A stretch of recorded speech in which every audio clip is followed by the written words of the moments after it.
গুরুত্বপূর্ণ শব্দ আছে যা বোঝা আমাদের কাছে খুব গুরুত্বপূর্ণ, এবং এই তিনটি শব্দের নিজস্ব অর্থ আছে। প্রথম হলো সঙ্গবদ্ধতা, অর্থাৎ একসাথে মিলে কাজ করতে হবে, একসাথে মিলে পরিশ্রম করতে হবে, সামনে এগোতে হবে। এরকম করতে পারলে আপনার শক্তি বৃদ্ধি পাবে, আপনার ক্ষমতা বৃদ্ধি পাবে, আপনি এগোতে পারবেন এবং অনেক দূরে যেতে পারবেন।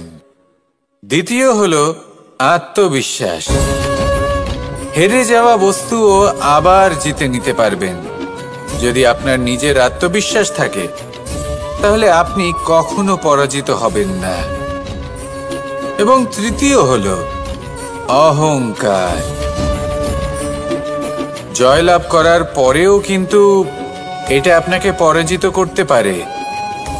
সেই জন্য জীবনে সঙ্গবদ্ধ হন, আত্মবিশ্বাস রাখুন, কিন্তু কখনোই অহংকার করবেন না। এই অহংকার আপনার থেকে সব কিছু কেড়ে নিতে পারে। এই অহংকারের জন্যই মথুরাপতি কংস নিজের পতনের দিকে অগ্রসর হয়েছিলেন। এই অহংকারকে ত্যাগ করুন আর আমার সাথে ভালোবেসে বলুন, রাধা রাধা। এই সংসারে সব থেকে বেশি কঠিন কাজ কোনটা? কেউ বলবেন যুদ্ধ করা, কেউ বলবেন ধন অর্জন করা, আবার কেউ বলবেন জ্ঞান অর্জন করা সব থেকে বেশি কঠিন। এবার প্রত্যেক ব্যক্তির নিজস্ব অভিজ্ঞতা আছে, আর সেই অনুসারে তার নিজস্ব একটা উত্তর আছে। সাধারণভাবে দেখতে গেলে এই সংসারে সব থেকে কঠিন হলো তপস্যা করা, অর্থাৎ সব কিছু ত্যাগ করে তপস্যায় নিজেকে বিলীন করে দেওয়া। এবার এর থেকে বেশি কঠিন এই সংসারে আর কি বা হতে পারে? এই সংসারে, এই সমাজে, নিজের পরিবারের মধ্যে থেকেও ধৈর্য ধরে সামনে অগ্রসর হওয়া, এটা হলো সব থেকে কঠিন কাজ। কারণ যখন আপনি তপস্যা করেন তখন সেখানে আপনার ধৈর্য ভাঙার মতো কেউ থাকেন না, না কোনো বন্ধু, না কোনো আত্মীয়, না কোনো শত্রু, কেউ না। কিন্তু যখন আপনি এই সমাজে, এই পরিবারে থাকেন, কোনো না কোনো ব্যক্তি এসে আপনার ধৈর্যের বাঁধ ভেঙে দেওয়ার ক্ষমতা রাখেন। তারা আপনার ধৈর্যের বাঁধ ভেঙে দেয়, আর কখনো কখনো তারা অনিচ্ছাকৃতভাবেই সেটা করে থাকেন। কারণ তাদের মানসিকতা আপনার থেকে আলাদা, তাদের কর্ম আপনার থেকে আলাদা, তাদের দৃষ্টিভঙ্গি আপনার থেকে আলাদা, জীবন যাপন আপনার থেকে আলাদা। সেক্ষেত্রে আপনি ধৈর্যচ্যুত হন, প্রসন্নতা আপনার থেকে ছিনিয়ে নেওয়া হয়। সেই জন্য এই সংসারে, এই পরিবারের থেকেও ধৈর্য ধরে সামনে অগ্রসর হওয়া কোনো পর্বতের শিখরে গিয়ে তপস্যা করার থেকেও অনেক বেশি কঠিন। আর যে ব্যক্তি এই সমাজেই, এই পরিবারে, সেই সকল মানুষের মধ্যে থেকে গিয়েও ধৈর্য ধরে অগ্রসর হতে থাকেন, যারা এই কাজটা শিখে নিতে পারেন, তারাই কিন্তু জীবনে আনন্দ লাভ করতে পারেন। এই ধৈর্যই শেষে আপনার জীবনে প্রসন্নতা বহন করে আনবে। তাই ধৈর্য ধরে জীবনের পথে অগ্রসর হন আর আমার সাথে ভালোবেসে বলুন, রাধা রাধা। আমরা যখনই কোনো গাছের চারা রোপণ করি তখন সবার আগে পরীক্ষা করে দেখি যে যেখানে আমরা চারা রোপণ করতে চলেছি সেখানকার মাটি আদৌ উর্বর কি না, সেই মাটি সেই চারাকে বাড়তে সাহায্য করবে কিনা। যখন একটা চারা রোপণের আগে আমরা এত কিছু ভাবতে পারি, তাহলে কাউকে বিশ্বাস করার আগে আমরা কেন ভাবি না? জীবনে কখনো এই বিশ্বাসরূপী চারা কোথাও রোপণ করার আগে বোঝার চেষ্টা করুন যে যার ওপর আপনি বিশ্বাস করতে চলেছেন সে কি আদৌ আপনার বিশ্বাসের যোগ্য কি না। ভেবে দেখুন সেই ব্যক্তি ভবিষ্যতে গিয়ে আপনার বিশ্বাস ভাঙতে পারে কিনা। এটাও ভেবে দেখুন যে যাকে আপনি বিশ্বাস করতে চলেছেন তাকে আপনি বিশ্বাস করলে নিজের জীবনের উদ্দেশ্যে আপনি অগ্রসর হতে পারবেন কিনা। আর তার জন্য প্রয়োজন সঠিক সিদ্ধান্ত, পরখ করা, কোনটা উচিত কোনটা অনুচিত সেটা বোঝা। আর তাতে কিন্তু আপনি সন্দেহবাতিক হবেন না, তাতে আপনি আরো নিপুণ হয়ে উঠবেন। তাই যদি আপনি নিপুণ হয়ে উঠতে চান তাহলে বোঝার চেষ্টা করুন, পরখ করে দেখুন, কোনটা উচিত কোনটা অনুচিত বুঝুন। আর বিশ্বাস তখনই করুন যখন আপনি 100% নিশ্চিত হবেন যে সে বিশ্বাসের যোগ্য। আসুন আমার সাথে ভালোবেসে বলুন, রাধা রাধা। রাধা কখনো কখনো আমার জন্য বড়ই সুগন্ধি আতর নিয়ে আসে, পারিজাত ফুলের মালা নিয়ে আসে আমার প্রসাধন করবে বলে, এবং আমার সব থেকে বেশি প্রিয় মাখন নিজে হাতে বানিয়ে আনে আমাকে নিজে হাতে খাইয়ে দেবে বলে, সবকিছু আমাকে প্রসন্ন করবে বলে। কিন্তু আপনি কখনো ভেবেছেন যে এই আতর কিভাবে বানানো হয়? সহস্র ফুলের পাপড়ি একসাথে পিষে নিতে হয়, তারপরে তার থেকে যে রস নিঃসৃত হয় সেই রস দ্বারাই আতর তৈরি হয়। অনেক সংখ্যক ফুলকে অসীম যন্ত্রণা ভোগ করতে হয়, তবে তারা আমার প্রসাধন সামগ্রী হয়ে উঠতে পারে। দুধ থেকে মাখন তৈরি করার জন্য কতটা পরিমাণ মন্থন সহ্য করতে হয় সেটা আপনি জানেন। ঠিক সেই রকমই হলো আমাদের জীবনও।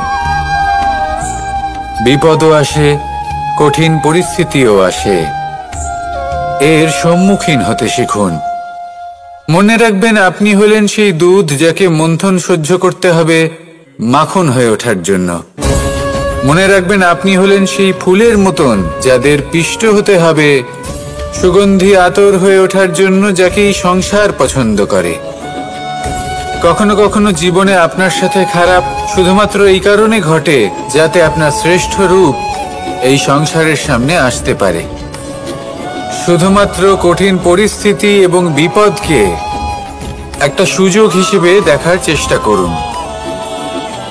আপনার জন্য এই সংসার বদলে যাবে, সংসারকে দেখার দৃষ্টিভঙ্গি পাল্টে যাবে, আপনার ভাগ্য পাল্টে যাবে, আর এই মন প্রসন্ন হয়ে বলবে, রাধা রাধা।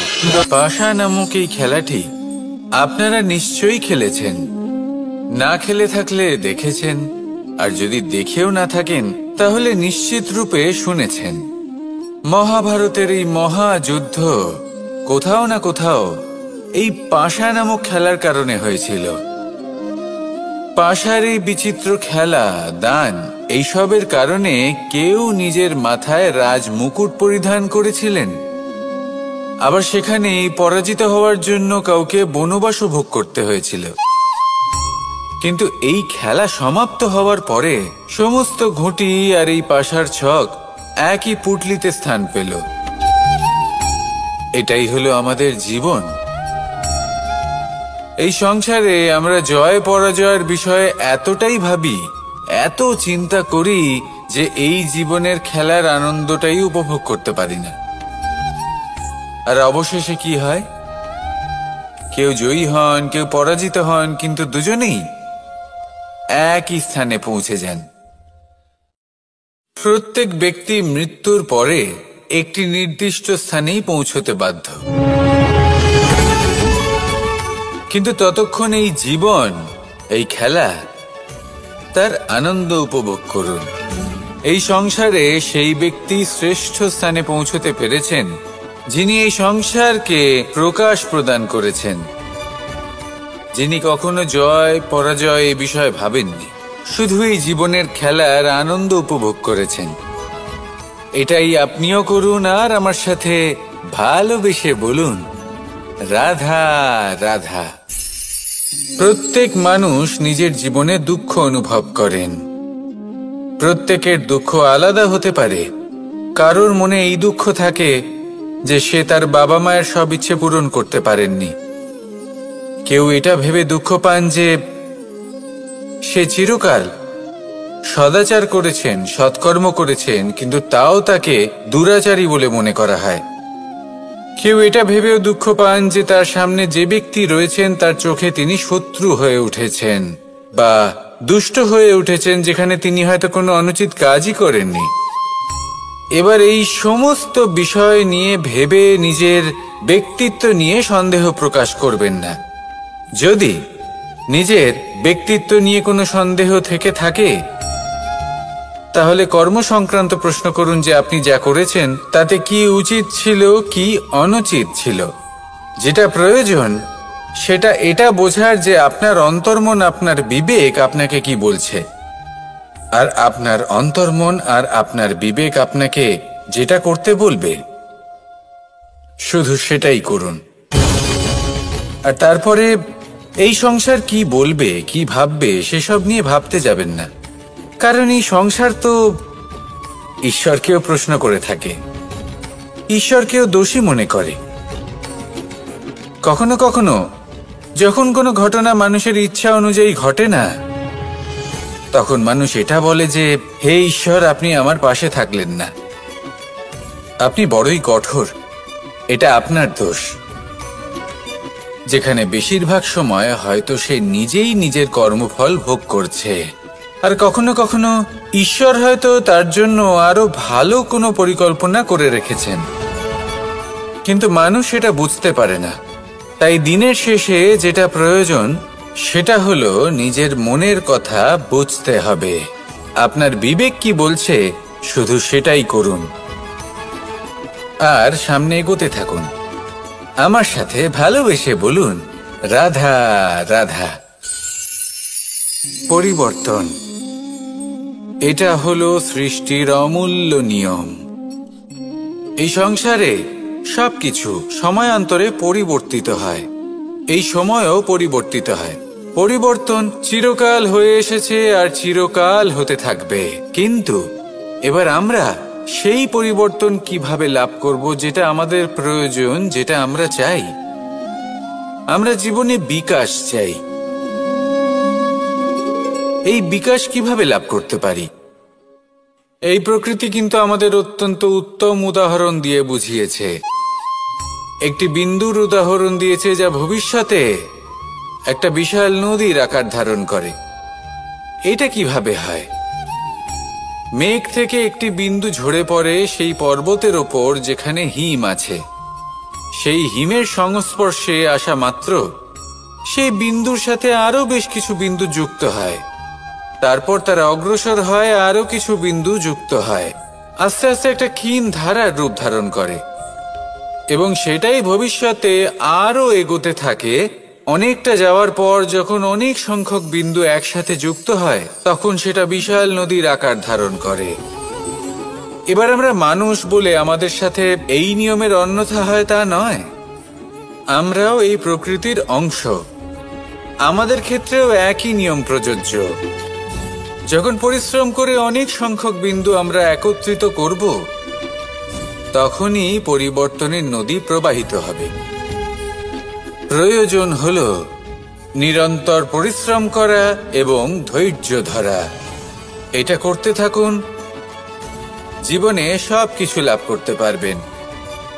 কারণ প্রকৃতি আমাদের এটাই শিখিয়েছে, আর আমরা এই ব্রহ্মরই একটি অংশ, যার দ্বারা এই ব্রহ্মাণ্ড নির্মিত।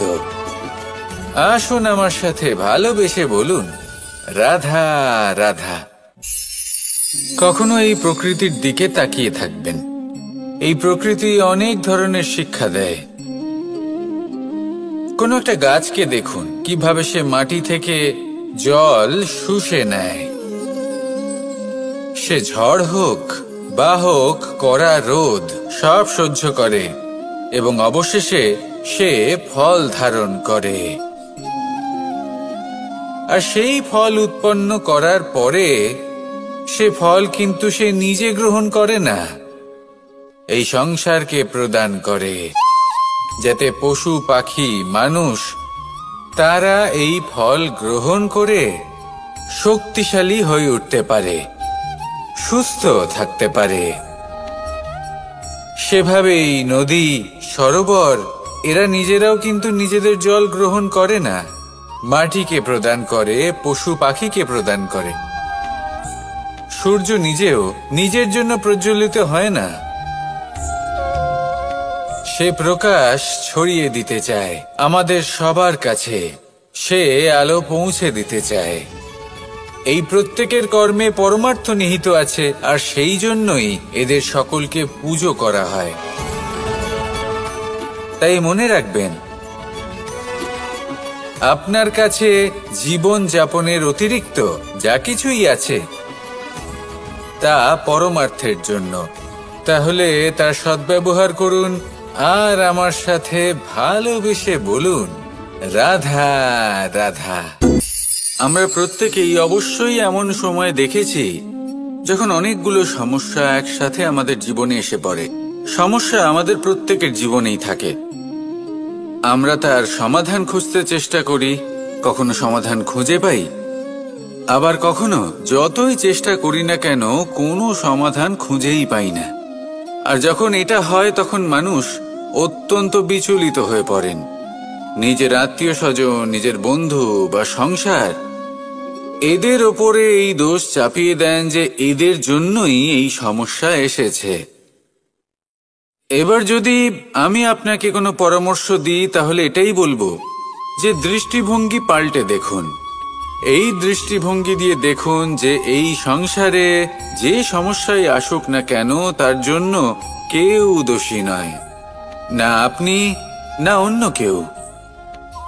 এই পুরো খেলাটাই আপনার মানসিকতা, আপনার দৃষ্টিভঙ্গির, আপনার মনের। কিভাবে বোঝাচ্ছি, যখন আমাদের মন শক্ত থাকে তখন কঠিন থেকে কঠিনতর পরিস্থিতিও আমাদের জীবনে খুব বেশি হলে প্রতিস্পর্ধা হয়ে থেকে যায়।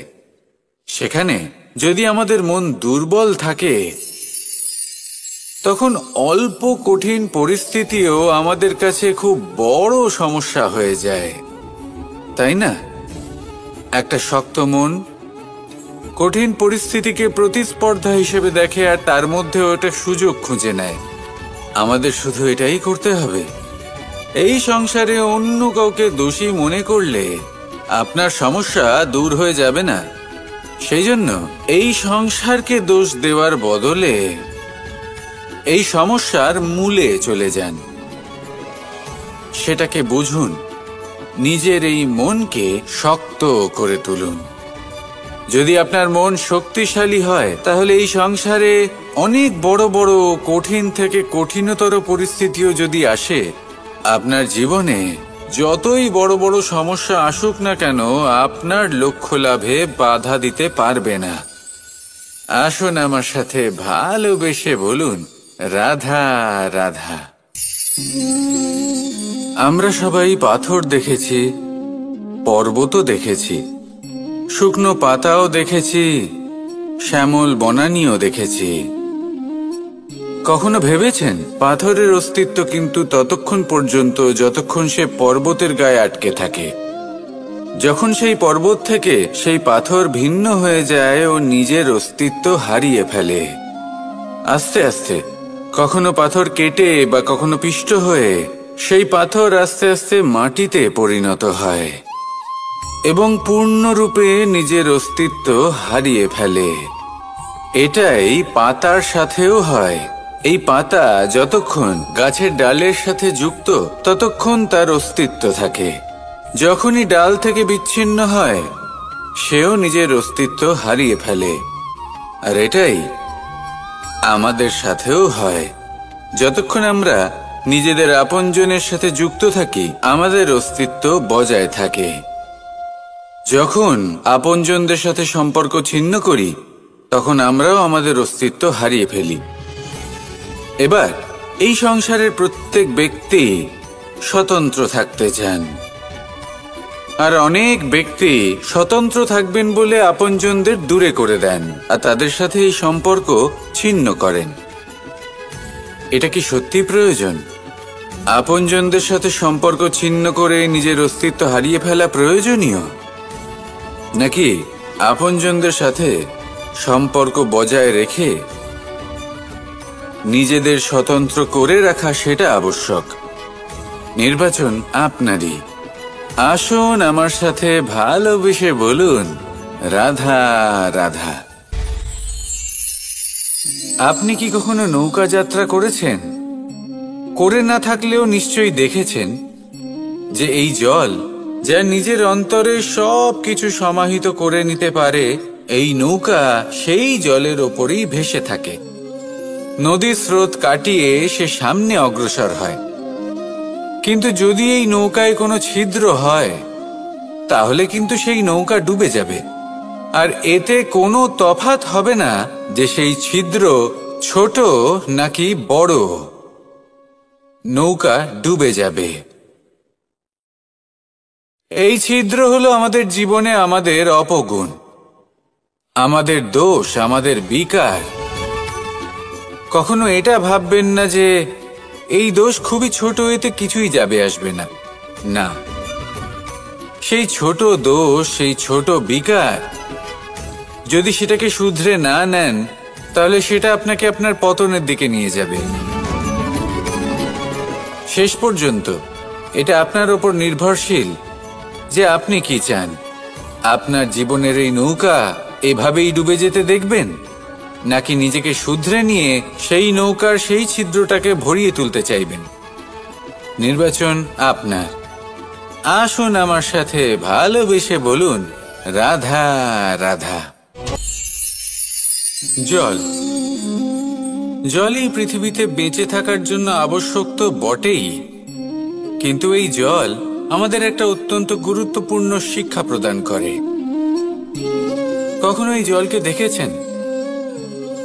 যে পরিস্থিতিতেই এই জল প্রবাহিত হোক না কেন, এর ওপর যা কিছুই প্রভাব থাকুক না কেন, এর পথে যতই বাধা আসুক না কেন, তার মধ্যে থেকে ও নিজের পথ ঠিক বের করে নেয়, কিন্তু নিজের প্রবাহ থামতে দেয় না, ক্রমাগত অগ্রসর হতে থাকে।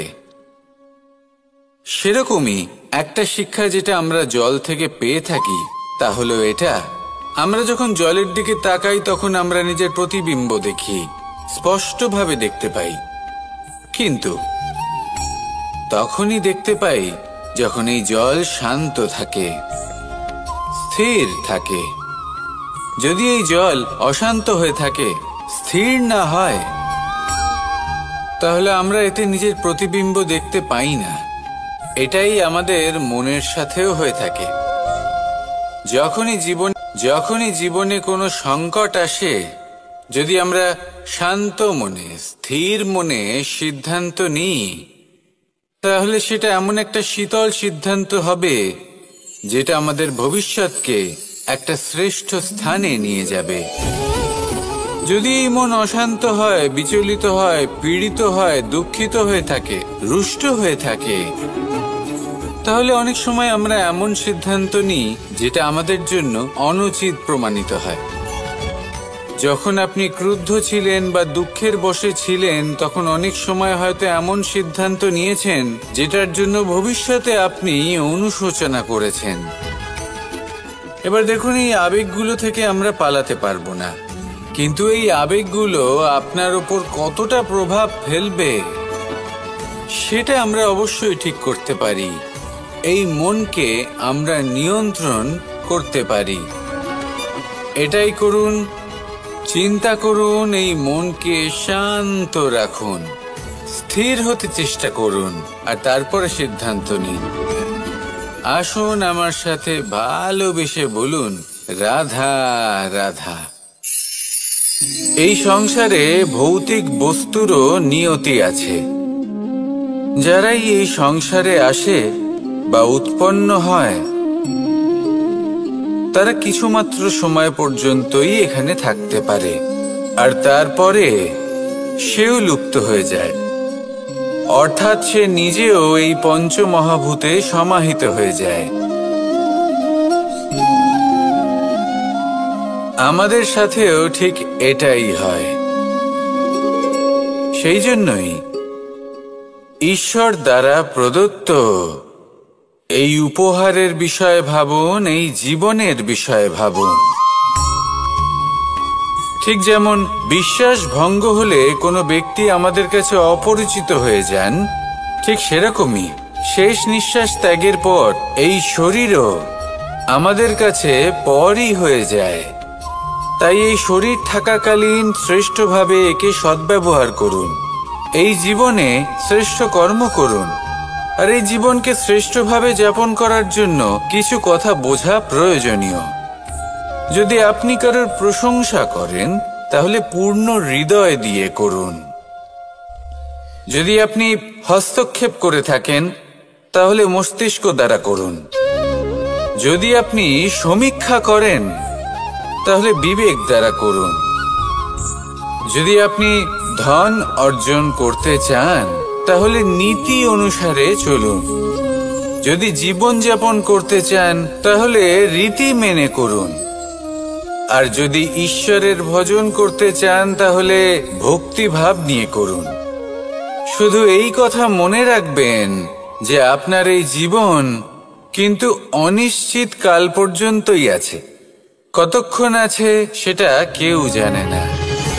তাই কিছু মুহূর্ত যেটা যাপন করতে আমরা এখানে এসেছি সেখানে ক্রোধ, অহংকার, ঈর্ষা এইসব আবেগের কি গুরুত্ব বলুন তো? এগুলো ত্যাগ করুন। মানুষকে ক্ষমা করতে শিখুন। আস্তে আস্তে বিশ্বাস করতে শিখুন। এই সংসারে নিঃস্বার্থভাবে প্রেম করতে শিখুন আর সবার মধ্যে আনন্দ বিতরণ করুন। তাই এই সব গুণ যদি আপনি আত্মসাৎ করতে পারেন তাহলে আপনার জীবনে শুধু আনন্দ এবং আনন্দই বিরাজমান হবে। আসুন আমার সাথে ভালোবেসে বলুন, রাধা রাধা। এবার কখনো কখনো জীবনে আমাদের মনে হয় যে চতুর্দিকে শুধুমাত্র অন্ধকারই হয়ে আছে। প্রত্যেকেরই তা কখনো মনে হয়। আর তখনই আমাদের নিরাশ হলে চলবে না, আমাদের দুঃখী হলে চলবে না। সেই সময় আমাদের খুঁজতে হবে নিজেদের আশেপাশে, চতুর্দিকে আর কোথাও না কোথাও আমরা প্রকাশ অবশ্যই দেখতে পাবো। আশার একটা কিরণ অবশ্যই দেখতে পাবো। কেউ এমন একটা কর্ম করেন যেটা দেখে আমরা প্রেরিত হয়ে যাই। আর এমন কোনো কর্ম যদি আপনারা করেন তাহলে সেই কর্ম আপনার মনকে প্রসন্ন ভাব, আনন্দ এবং ভালোবাসার দ্বারা ভরিয়ে তুলবে। আপনার অন্তরের সেই অন্ধকারের অন্ত করবে, দুঃখেরও অন্ত করবে। আর এই মন প্রসন্ন ভাব নিয়ে বলবে, রাধা রাধা। দেখতে গেলে এই সংসার বড়ই সুন্দর, কিন্তু আসল সত্যি এটাই যে সংসারে সবকিছু নশ্বর। যেটা কাল ছিল তা আজ নেই, যা আজ আছে তা কাল ছিল না, আর যা আজ আছে তা কালও থাকবে না। প্রত্যেক মানুষকেই যথাসময়ে কালের কাছে মাথা নত করতে হয়। এই রূপের বিনাশ করে বার্ধক্য, প্রাণের বিনাশ করে মৃত্যু। আলস্য, ঈর্ষা ধর্মের বিনাশ করে, আর ক্রোধ বিনাশ করে সম্পর্কের। কিন্তু এরকম একটা অনুভূতি আছে যা একাই সমস্ত গুণ বিনাশ করতে সক্ষম হয়, আর সেটা হলো অহংকার। তাই জ্ঞানকে নিজের কাছে আসতে দিন, কিন্তু অহংকারকে কখনোই নয়। কারণ যদি এই অহংকার আপনার কাছে চলে আসে তাহলে জীবনে যা কিছু আপনি অর্জন করেছেন, তা সে গুণ হোক বা হোক ধন, সে বন্ধু হোক বা হোক আনন্দ, সবকিছু শেষ হয়ে যাবে। রাধা রাধা। এই পাথর দেখতে পাচ্ছেন আপনি? কত গোল, কতটা চকচকে। বাচ্চাদের অনেক সময় এটা নিয়ে খেলতে ভালো লাগে, আর কেনই বা লাগবে না? কতটা সুন্দর আর মসৃণ এটা।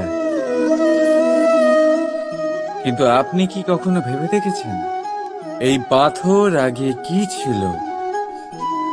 কোনো বিশাল আকার পর্বত, কোনো বিশাল আকার পাথরের একটা বড় ভেঙে যাওয়া অংশ বিশেষ, যেটা কোনোভাবে নদীতে পড়ে নদীর ধারার সাথে বইতে থাকলো, মাটির সাথে ঘর্ষণ হলো, বালির কণার সাথে ঘর্ষণ হতে থাকলো, আর তারপর ধীরে ধীরে এই আকার পেল।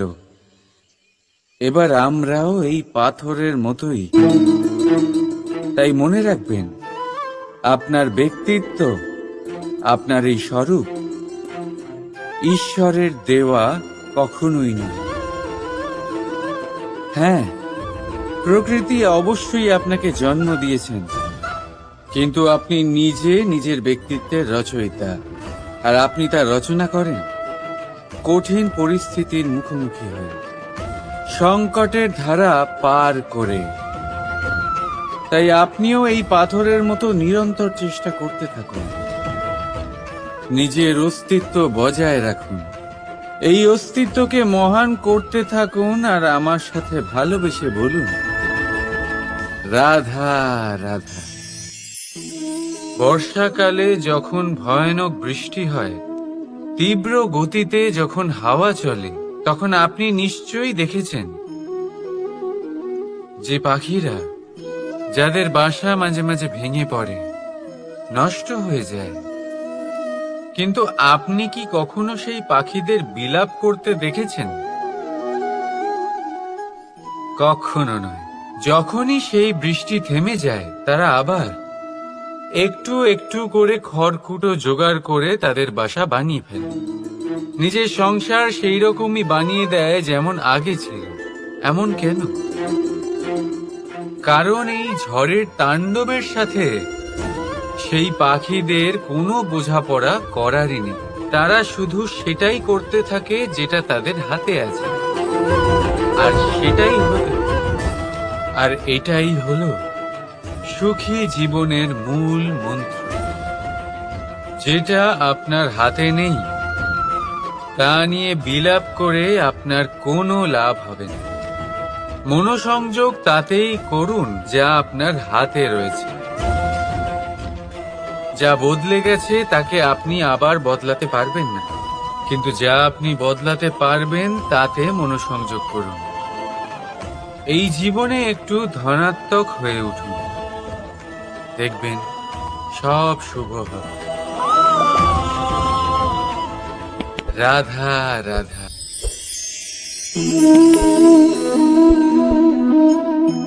ছোটবেলায় একটা জিনিস আমি কখনো বুঝে উঠতে পারিনি। আমি সবসময় আশ্চর্য হয়ে থাকতাম যে এটা কি করে সম্ভব হতে পারে। ব্যাপারটা ছিল এরকম, আমি আমাদের গোয়াল ঘরে দেখতাম ভিন্ন ভিন্ন রং রূপের গাভী। কারোর রং কালো তো কারোর রং সাদা, কেউ খয়েরি তো কারোর রং বাদামি। এবার আমি দেখতাম কারোর কারোর শিং বড় তো কারোর এত ছোট যে দেখাই যায় না। কোনো গাভী আকারে ছোট ছিল তো কেউ একটু বড়, কিন্তু যখন সেই সব গাভী দুধ দিত, তখন আমি দেখতাম সেই সব দুধ সমান, রং সমান, স্বাদ সমান, গুণও সমান, আর সমান পুষ্টিও। এবার আমি এটা বুঝতে পারতাম না। আমার দৃষ্টিতে তো সমস্ত গাভী আলাদা আলাদা ছিল। আমি ভাবলাম আমি মাকে জিজ্ঞেস করি। মাকে জিজ্ঞেস করলাম।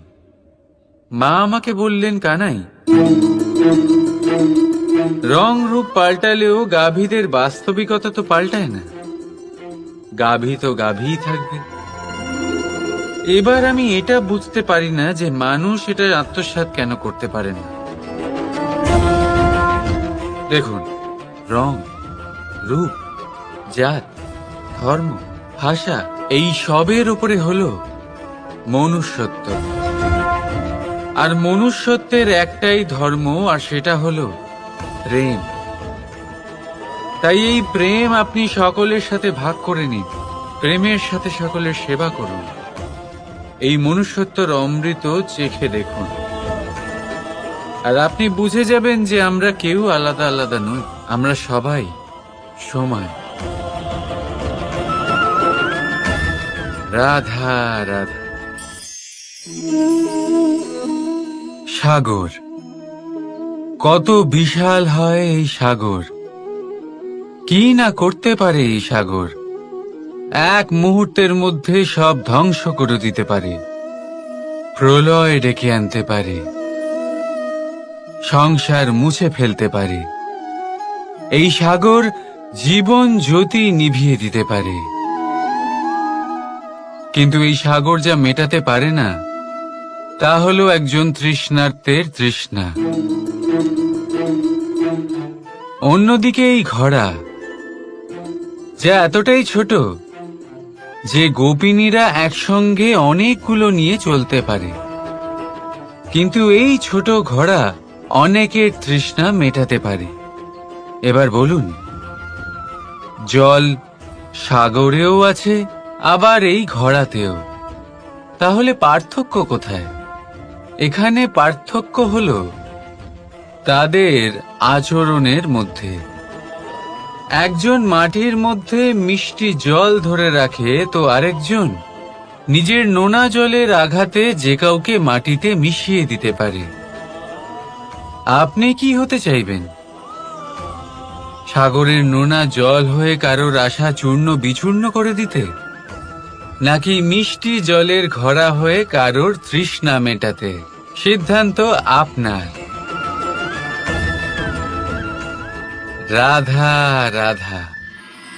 কতবার এমন হয় আপনি কোনো কাজ করার জন্য কাউকে দায়িত্ব দেন, কিন্তু সেই ব্যক্তি সেই কাজ সম্পন্ন করতে পারে না, অসম্পূর্ণ রেখে দেয়, অথবা ঠিকভাবে করতে পারে না। এবার এই পরিস্থিতিতে কি হয়?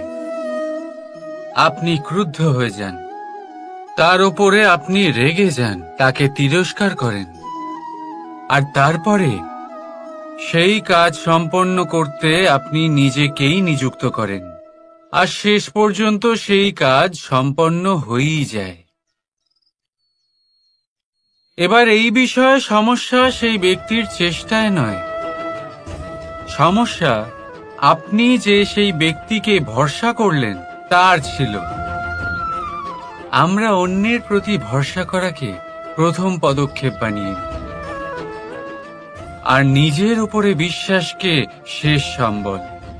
কিন্তু তার বদলে এটাই হওয়া উচিত যে নিজের উপরে ভরসাকে আমরা প্রথম পদক্ষেপ বানাই, তাকে নিজের সহায় মানতে হবে।